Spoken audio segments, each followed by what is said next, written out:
வணக்கம் இனிய உறவுகளே. இன்றைக்கி என்ன பண்ணுறோம்னா அந்த கல்லை சுத்தம் பண்ண போகிறோம். இப்படி இருக்கிற கல்லை வாங்க சுத்தம் பண்ணுவோம். அதுக்கு அடுப்பில் நல்லா ஹை ஃப்ளேமில் வச்சு சுற்றி எண்ணெயை அப்ளை பண்ணிவிட்டு நல்லா சூடானதுக்கப்புறம் சுரண்டி எடுக்கணும்.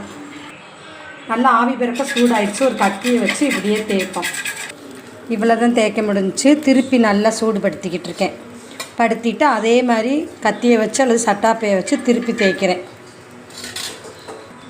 அப்புறம் கொஞ்சம் உப்புத்தாளை வச்சு சபீனா கல்மா பொடி போட்டு தேய்ச்சி பார்க்குறேன்.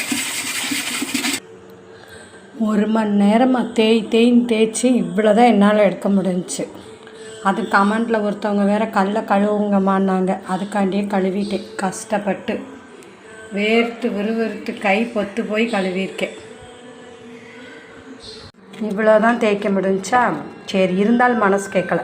வெறுமனை காய வச்சு உப்புத்தாளை வச்சு தேய்ச்சி பார்ப்போன்னு சொல்லி இப்போ தேய்க்கிறேன். எப்படி வருதுன்னு பார்ப்போம். நானும் தேய்ச்சி பார்த்துட்டேன். கொஞ்சம் வருது. ஆனால் இது மாதிரி கஷ்டமான வேலையே பார்த்தது இல்லைப்பா. ரொம்ப கஷ்டமாக இருக்குது. வாங்க கழுவி காமிச்சு என்னால் எடுக்க முடிஞ்சதே எடுத்துருக்கேன். கையே வலிச்சு போச்சு.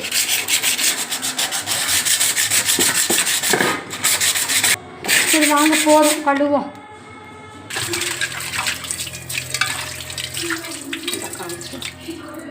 இந்த இவ்வளோதான் கழுவ முடிஞ்சு. தோசையே வரல. நான் க்ளீன் பண்ண கல்ல. சரி இப்போ வருதான்னு பார்ப்போம். காலையில் சோறு வடித்த தண்ணியை ஒரு நாள் ஃபுல்லு ஊற்றி வச்சுருந்தேன். இப்போ கொஞ்சம் ஆயில் ஊற்றி இந்த வெங்காயத்தை வச்சு நல்லா தேய்ச்சிட்டு தோசை ஊற்றுறேன். வருதா என்னன்னு காமிக்கிறேன். இங்கே ஊற்றின தோசை வரலை. சுரண்டி எடுத்திருக்கேன். தண்ணியை ஊற்றி தொளித்து எண்ணெயை ஊற்றி அடுத்து ஊற்றி பார்ப்போம். அடுத்து தோசை ஊற்றிருக்கேன். எப்படி வருதுன்னு பார்ப்போம். நெய் ஊற்ற போகிறேன்.